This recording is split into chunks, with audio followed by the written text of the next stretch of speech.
श्रीगा पंच प्रवेशी भगवान की एक रथिनाथ भगवान की अंतिम शासनपति भगवान महावीर स्वामी की आचार्य श्री कुंद भगवान की आचार्य श्री विमान सागर जी महाराज की आचार्य गुरुदेव सनमती सागर जी महाराज की तीन कौम में 9 करोड़ मणि राजाओं की दुआ दशांजलि पता की बोले दिव्य तपस्वी आचार्य सुंदर सागर जी गुरुदेव की चतुर्वेदी संघ की जयकारा गुरुदेव का।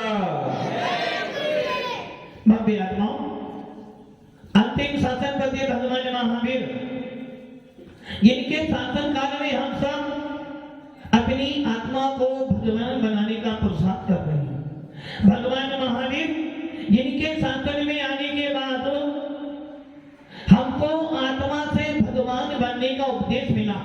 ऐसे भगवान महावीर जिन्होंने इस धरा पर जन्म लेकर 30 साल तक धर्म का उपदेश दिया, अर्थात 30 साल तक केवली बने में रहकर जिन्होंने जिस जैन समुदाय को ही नहीं पूरे विश्व के लिए ऐसे ऐसे सिद्धांत परोसे जिन सिद्धांतों के आज भी पूरा विश्व शांति की प्राप्ति कर सकता है, ऐसे भगवान महावीर हमारे अंतिम शासनपति। और भव्य आत्माओं ये तो पूरा विश्व जानता है कि भगवान महावीर का वो जीव जिस भगवान महावीर के नाम को आज पूरा विश्व मानता है, जानता है, ऐसा कौन सा देश है जहाँ भगवान महावीर को नहीं पूजा जाता। विदेश में भी जाओगे तो एक तरफ भगवान महावीर का फोटो मिलता है तो एक तरफ बुद्ध का फोटो मिलता है, और यदि और देखोगे तो एक तरफ आदिनाथ तो एक तरफ भगवान महावीर का फोटो मिलता है। आखिर क्यों? एक तरफ आदिनाथ का फोटो, एक तरफ भगवान महावीर का फोटो है। और यदि आप अपने केंद्र सरकार के सदन में भी जाओगे तो वहां भी भगवान महावीर का फोटो तो जरूर मिलेगा। आखिर आदिनाथ और महावीर का फोटो एक साथ क्यों मिलता है? क्योंकि आदिनाथ हमारे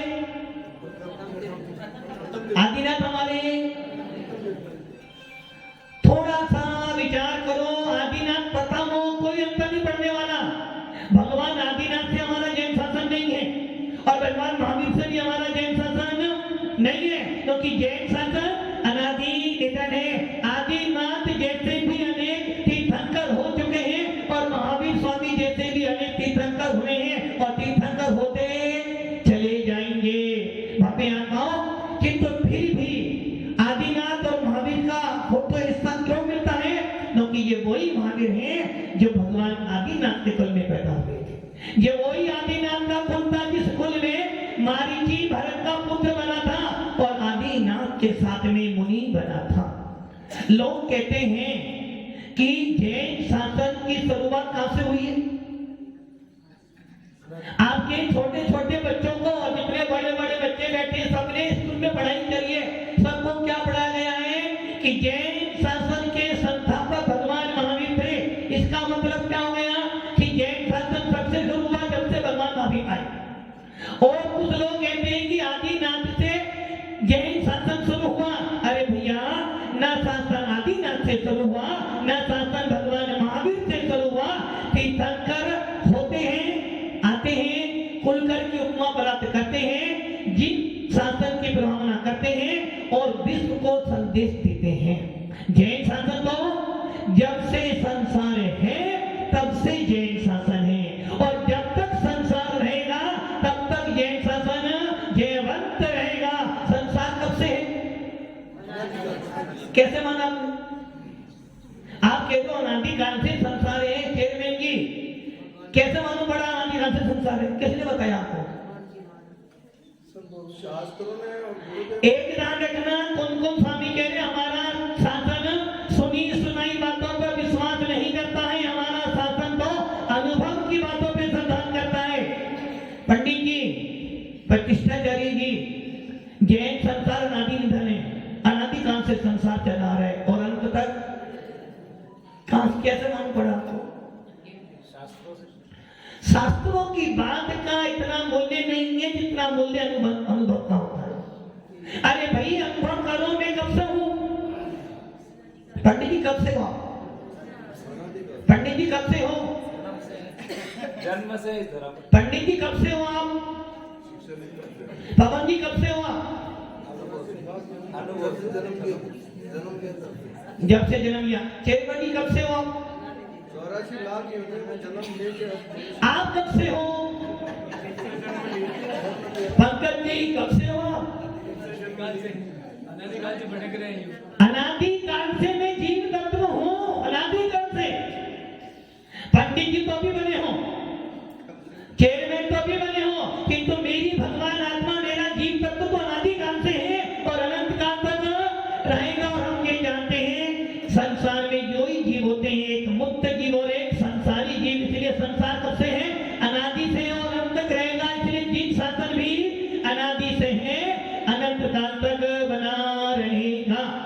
ऋषभदेव भगवान और भगवान महावीर, ये दो ऐसे तीर्थंकर हैं जिनको पूरा विश्व जानता है। आदिनाथ हमारे प्रथम शासनपति हुए। कब हुए? इस हुंडा अवसरपैनी काल के प्रथम तीर्थंकर आदिनाथ भगवान और अंतिम भगवान महावीर। इसलिए हम ये कहते हैं कि हमारे हुंडा अवसरपैनी काल के प्रथम अवतार कौन लेने वाले थे? ऋषभदेव भगवान ने लिया। इसलिए ऋषभदेव भगवान ने क्या किया? ऋषभदेव भगवान ने अनादि निधन जो हमारा जैन शासन था उसको आकर व्यवस्थित किया। इसलिए उनको कुलकर कहा जाता है। अब कुलकर क्या करते हैं?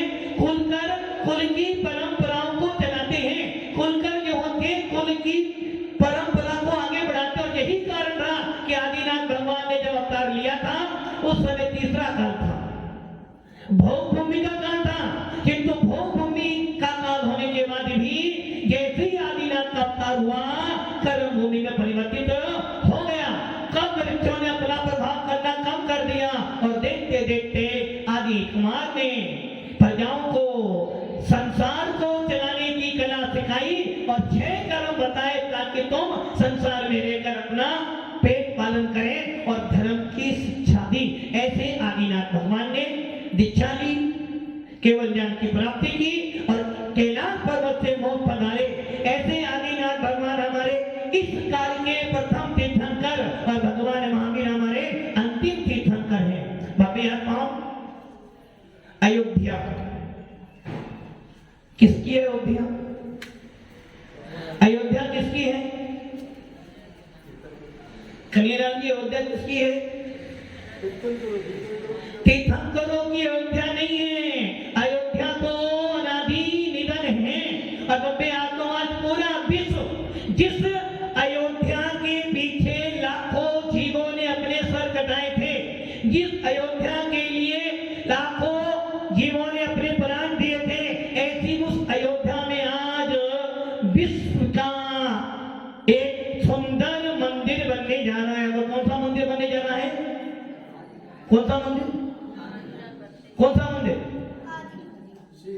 श्री राम का मंदिर। मतलब कि जो अयोध्या अनादि काल से जैनों की थी और अनंत काल तक जैनों की रहेगी, उस पर क्या बन रहा है? राम मंदिर। भव्य आत्माओं, हमारा राम से द्वेष नहीं है, क्योंकि हमारे जैन शासन में राम को हिंदू लोग जितना नहीं पूछते उतने से ज्यादा जैन समाज पूछता है, क्योंकि राम जो थे हमारे भगवान हैं।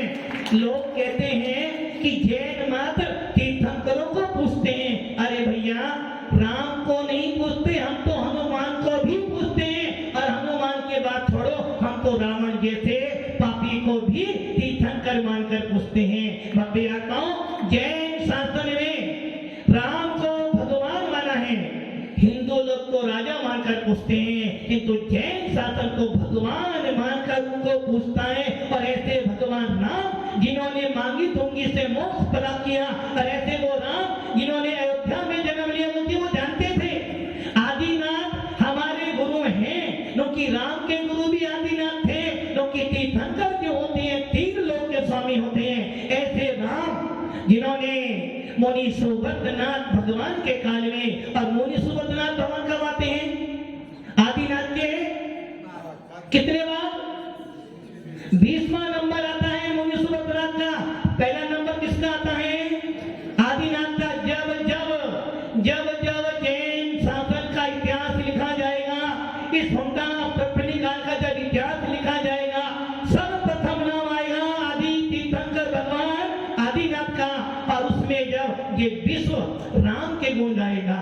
जब जब भी अयोध्या में राम लीला लिखी जाएगी, जब जब भी अयोध्या के अंदर दशरथ के पुत्र राम की चर्चा होगी, तो ये बात तो जरूर लिखी जाएगी कि ये वो दशरथ थे, ये वो राम थे जिनके कुल में आदिनाथ भगवान का जन्म भी हुआ था। ऐसा वो अयोध्या, पूरा अयोध्या राम मंदिर से नाम से जाना जा रहा है। जैनियों का द्वेष नहीं है, क्योंकि जैन व्यक्ति कभी किसी से द्वेष नहीं करता। और भव्य आत्माओं, जिस स्थान पे राम मंदिर बनने जा रहा है, उस स्थल को, उस स्थान को प्राप्त करने के लिए ना जाने कितने ही हिंदू लोगों ने अपना बलिदान दिया है।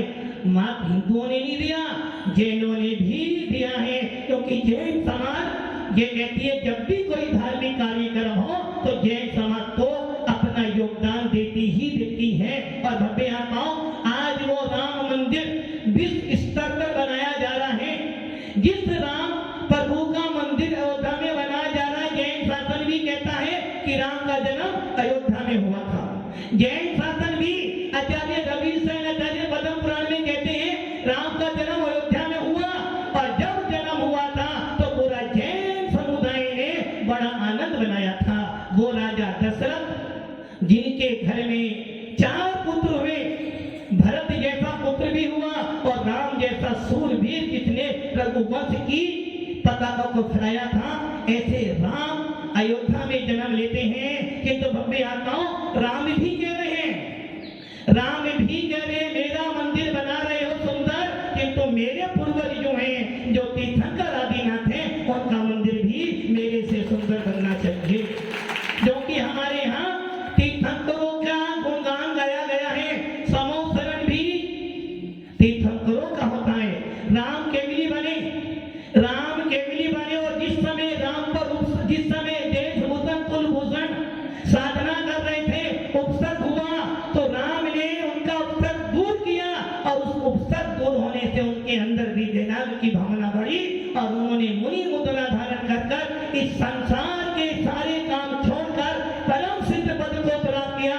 ऐसे राम भगवान का मंदिर हिंदू लोग ने बना रहे हैं, अयोध्या में बना रहे हैं, जिसमें हर संप्रदाय ने योगदान किया। अरे भैया, आप तो अब मंदिर बना रहे हो, हमने तो ना जाने कितने वर्षों पहले ही राम का मंदिर बना दिया था। आज भी हमारे जैन शासन में उत्तर भारत के अंदर फिरोजाबाद के पास में मरसलगंज क्षेत्र है, जहाँ भगवान राम की बहुत विशाल प्रतिमा विराजमान है। मांगी तो की जहाँ राम का गुणगान गाया जाता है, ऐसे बलभद्र राम का मंदिर जैन समाज तो बहुत पहले बना चुकी और हिंदू समाज तो आज बना रही है। अरे भैया, जैन तो राम को भगवान मानकर मूर्ति, तुम तो राजा ही मानकर पूज रहे हो। तो बस इतनी कमी है कि आदिनाथ का कुल प्रथम था और उस आदिनाथ की परंपरा को चलाते चलाते चलाते मुनि सुभद्रनाथ आए और जब राम का जन्म हुआ। और ऐसे राम को जैन समुदाय नहीं, पूरा जैन मुनि संघ, चतुर्वेदी संघ, सारे त्यागी वर्ती ऐसे सर्वज्ञ भगवान राम को मानते हैं, पूजा अर्चना करते हैं और भावना मानते हैं कि जिस प्रकार राम ने अपना चारित्र बनाया है, जिस प्रकार राम ने कर्मों का अंत किया, वैसे हर जैन व्यक्ति अपने कर्मों का नष्ट करके मोक्ष की प्राप्ति करे। भव्य आत्माओं, राम मंदिर के लिए योगी जी ने योगदान दिया, राम मंदिर के लिए योगी जी ने योगदान दिया, हमारे पीएम जी ने भी योगदान दिया। और शायद फरवरी में जब उसकी प्रतिष्ठा होगी, उस राम मंदिर में जब राम की मूर्ति विराजमान की जाएगी, पूरा केंद्र सरकार वहां पर रहेगी और उस पूरी केंद्र सरकार ने पैसा लगाया है। भव्य आत्माओं, किंतु केंद्र सरकार से जैन समुदाय भी पूछना चाहता है, जैन समुदाय भी केंद्र सरकार से पूछना चाहता है कि आप राम मंदिर के लिए इतना योगदान कर रहे हो, किंतु भव्य आत्माओं, हम जैन हैं, हिंदू नहीं हैं। और मैंने परसों बोला था, हिंदू किसे कहते हैं? मात्र राम को पूजने वाला हिंदू नहीं है, कृष्ण को पूजने वाला हिंदू नहीं है, हनुमान को मानने वाला हिंदू नहीं है, और जो अल्लाह को माने वो हिंदू नहीं है। अरे भाई, जिसके मन में हिंसा करने के परिणाम नहीं, नहीं बनते, वही सच्चा हिंदू होता है। इसलिए भव्य आत्माओं, राम मंदिर के लिए योगदान दिया, राम मंदिर के लिए योगदान दिया और शायद फरवरी में जब उसकी प्रतिष्ठा होगी, उस राम की मूर्ति विराजमान की जाएगी, पूरा केंद्र सरकार वहां पर रहेगी और उस पूरी केंद्र सरकार ने पैसा लगाया है। भव्य आत्माओं, किंतु केंद्र सरकार से पूछना चाहता है, जैन समुदाय भी पूछना चाहता है कि आप राम मंदिर के लिए इतना योगदान कर रहे हो, किंतु भव्य आत्माओं, हम जैन हैं, हिंदू नहीं हैं। और मैंने परसों बोला था, हिंदू किसे कहते हैं? मात्र राम को पूजने वाला हिंदू नहीं है, कृष्ण को पूजने वाला हिंदू नहीं है, और जो अल्लाह को माने वो हिंदू नहीं है। अरे भाई, जिसके मन में हिंसा करने के परिणाम नहीं बनते, वही सच्चा हिंदू होता है। अयोध्या में अनादिकाल से हमारे मंदिर हैं, थे, हैं और हमेशा रहेंगे। ये बात तो कोई भी संप्रदाय नहीं काट सकता कि ये अयोध्या जैनों की नहीं है। और जिस समय अयोध्या की खुदाई हुई थी, जिस समय अयोध्या में जहाँ राम मंदिर बनने वाला था, वहां की नींव डाली गई थी, उस समय उस भूमि में से भगवान आदिनाथ की मूर्ति निकली थी, जो आज भी अयोध्या के म्यूजियम में रखी हुई है, जिसको प्रत्यक्ष हम देखकर आए थे। बंबे आत्माओं, ऐसी उस पावन भूमि, शाश्वत भूमि पर अयोध्या में हमारे विश्व देव नहीं, हमारा सिद्धांत कहता है जब जब भी तीर्थंकर अवतार लेगा, भले भरत क्षेत्र में ले, भले वो एरावत क्षेत्र में ले, और विदेश क्षेत्र में भी जब भी जन्म होगा तो अयोध्या में ही जन्म होगा। इसलिए अयोध्या तो जैनों का प्राण है और समय शिखर हमारी सांसें हैं, समय शिखर हमारी सांसें हैं। अयोध्या हमारा प्राण है और बिना प्राण बिना श्वास कोई व्यक्ति जी नहीं सकता। जिस प्रकार हिंदुओं के लिए अयोध्या के लिए लाखों जीवों ने प्राण दिए थे, वैसे भव्य आत्माओं जैन समुदाय भी अपने समय शिखर और अयोध्या के लिए प्राण दे भी सकती है और ले भी सकती है। किंतु जैन समाज हिंसावादी होती है, जैन समाज हर काम मित्रता से करती है, जैन समाज हर काम गले मिलकर करती है। किंतु यदि कोई हमारा गला काटेगा तो हमें भी दो हाथ तो आदिनाथ ने दिए हैं। भव्य आत्माओं, आज पूरा सरकार, पूरा केंद्र सरकार उस राम मंदिर के लिए लगा हुआ है। किंतु जैन समाज ये भी पूछना चाहती है कि हमारे इतने सारे संत हैं, कभी भी हमारे संतों ने कभी किसी की वस्तु पे आक्रमण नहीं किया, अतिक्रमण नहीं किया। जो हमारा है वो हमारा है, जो तुम्हारा है वो तुम्हारा है। और जैन समुदाय कहता भैया हमारा भी तो ले जाके तू शांति से तो गिरनार की हो या समेत हो या कोई भी जैन तीर्थ हो, वो सबके सब हमारे हैं। और भव्य आता हूं, आज इतने सारे साधु संत हैं, हर साधु संत के पास कोई ना कोई पीएम, कोई ना कोई सीएम, कोई ना कोई संसद, कोई ना कोई एमएलए जाता है। किंतु आज तक किसी भी जैन साधु ने ये नहीं कहा भैया अयोध्या में आदिनाथ का जन्म हुआ है, अयोध्या में 5 तीर्थंकर का अवतार हुआ है, ऐसी अयोध्या के अंदर भी कुछ सरकार करे। क्योंकि जैन समुदाय जानता है, जैन समुदाय संपन्न है, धन से भी संपन्न है, मन से भी संपन्न है और एकता से भी संपन्न है। जो जैन समाज सबसे ज्यादा टैक्स भरता है, जिस जैन समाज के साधुओं के अंदर देखकर लोग कहते हैं साधु यदि कोई है तो जैन मुद्रा वाला होता है। यदि आज पूरे विश्व को देखा जाए तो जैन साधु की तुलना कोई भी संत नहीं कर सकता। ऐसे अयोध्या के अंदर हमारे आदिनाथ ने अवतार लिया और ऐसे अयोध्या के अंदर राम भगवान ने अवतार लिया। उसी अयोध्या में आज राम मंदिर बड़ी सुंदर तरीके से बनाया जा रहा है। उस मंदिर को देखकर लोग कहेंगे नहीं, कभी राम पैदा हुए थे और जब जब राम का इतिहास लिखा जाएगा तो हमारे मुनि सुबकनाथ भगवान का भी नाम आएगा। ऐसी अयोध्या में, जिस अयोध्या में आचार्य देशभूषण जी महाराज, परम पूज्य आचार्य शांति सागर महाराज के शिष्य देशभूषण जी महाराज पूरा विश्व जानता है, ऐसे आचार्य देशभूषण जी ने अयोध्या नगरी में भगवान का विशाल मंदिर बनवाया था। उसी अयोध्या में अनेकों अनेक संत गए, वंदना करी और उसी अयोध्या के अंदर आचार्य शांति सागर महाराज की सलेखना में जो गई थी, जिन्होंने आचार्य वीर सागर जी महाराज से दीक्षा ली। और भव्य आत्माओं, आचार्य वीर सागर, कौन वीर सागर? आचार्य शांति सागर महाराज के प्रथम शिष्य, जिनकी समाधि पंडित जी, जिनकी समाधि जयपुर में हुई और उनकी समाधि भी 18 भाषाओं के जाता आचार्य महावीर कीर्ति महाराज ने कराई थी। ऐसे आचार्य वीर सागर महाराज की प्रथम शिष्या ज्ञानवती माता जी, जिन्होंने अपने जीवन का ना जाने कितना संयम, अर्थात उनकी आज उम्र 90 साल की उम्र है, जिसमें से उनका अधिकतर जीवन संयम में बिताए थे।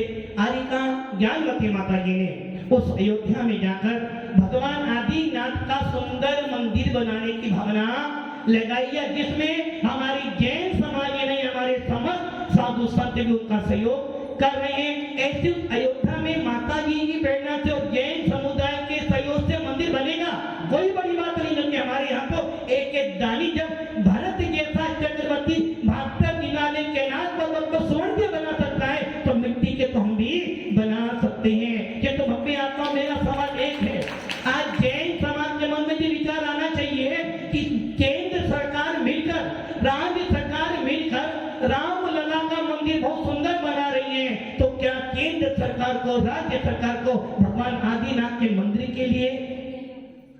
चिंता नहीं। अरे भाई सबसे ज्यादा समर्थ समाज हमारी जैन समाज है, सबसे ज्यादा टैक्स जैन समाज देती हो, और कभी भी जैन समाज के जुलूसों में यात्राओं में हथियार नहीं आते हैं। उसके बाद भी जैन समाज के लिए केंद्र सरकार कुछ भी नहीं करती। इसलिए प्रत्येक जैन व्यक्ति का सवाल तो है कि जब राम मंदिर के लिए योगदान दिया जा रहा है तो भगवान आदिनाथ की परंपरा में ही राम आते हैं। राम भगवान आदिनाथ के वंशज हैं। राम भगवान मुनि सुबोध भगवान के वंशज हैं, और मुनि सुबोधनाथ का नंबर 20 में आता है, पहला आदिनाथ का आता है। इसलिए ऐसी अयोध्या के अंदर हम मंदिर बनाएंगे, और हमारे यहाँ कोई युद्ध नहीं होंगे, हमारे यहाँ तो मैत्री भाव दिया जाएगा। और भव्य को हम जानते हैं कि ये काम तो होना है, कि तो कम से कम केंद्र सरकार से ये तो पूछ लो भाई, हमारे मंदिरों की सुरक्षा क्या है, हमारे जैन व्यक्तियों की सुरक्षा क्या है।